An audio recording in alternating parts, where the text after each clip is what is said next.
మా ఇంటి ముందు స్కూల్ ఉంది. ఆ సార్ ఇవాళ 9కి వచ్చి 11కి వెళ్ళిపోయి తాగేసి వచ్చారు 1కి. చూస్తే పిల్లల్ని కొడుతున్నారు అండ్ తాగి ఏం చెప్తున్నారు ఏంటో తెలియదు, రచ్చ రచ్చ చేస్తున్నారు లోపల.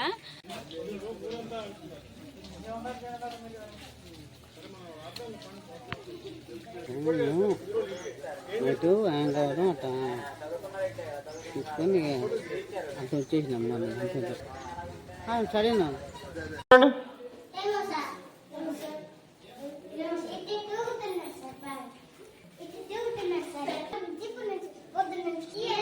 రామారావు సార్ అయితే ఇంత దూరం పంపేది కాదు. జీతాలు ఎలా ఇస్తారు సార్? అసలు అయితే జాబులు ఇచ్చేస్తారు, 40-60 వేలు జీతాలు ఇస్తున్నారు. వాళ్ళు సరిగ్గా పిల్లలకి పాఠాలు చెప్తున్నారా లేదా అని లోపల ఏజెన్సీ ప్రాంతాలకు మాత్రం ఎవ్వరు రారు. వచ్చినా అదే ఇన్ఫర్మేషన్ ఎందుకు ఇవ్వాలి సార్? పెద్ద పెద్ద వాళ్ళు అండ్ కలెక్టర్ వస్తున్నారంటే ఇన్ఫర్మేషన్ ఇస్తారు. ఇన్ఫర్మేషన్ ఇస్తే వాళ్ళు జాగ్రత్త పడరా సార్?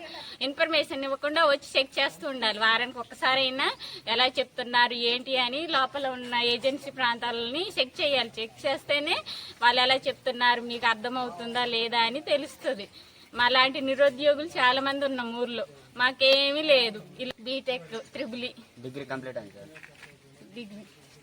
డిగ్రీ అండ్ డిగ్రీ చాలా మంది ఉన్నారు కానీ ఇప్పుడు లేరు. అండ్ పనికి వెళ్తున్నారు, ఏమి లేక పనికి వెళ్తున్నారు సార్. మేము ఎవరో వర్షం వస్తుందని ఇంటికాడ ఉన్నాం కానీ అది మాకు వద్దు, మా పిల్లలకి వద్దు. ఈ స్కూల్ నుండి పంపించేయండి, మాకు అసలు వద్దు కూడా. వేరే సార్ని వచ్చేటట్టు చూడండి. అదే రామారావు సార్ ఉన్నాక సార్ బాగా అసలు అయితే 2 టీచర్స్ ఇవాళ ఒక్కలే టీచర్ వచ్చారు, ఇంకో టీచర్ హాలిడే పెట్టుకున్నారేమో తెలియదు. ఈ టీచర్ అయితే వద్దు మాకు.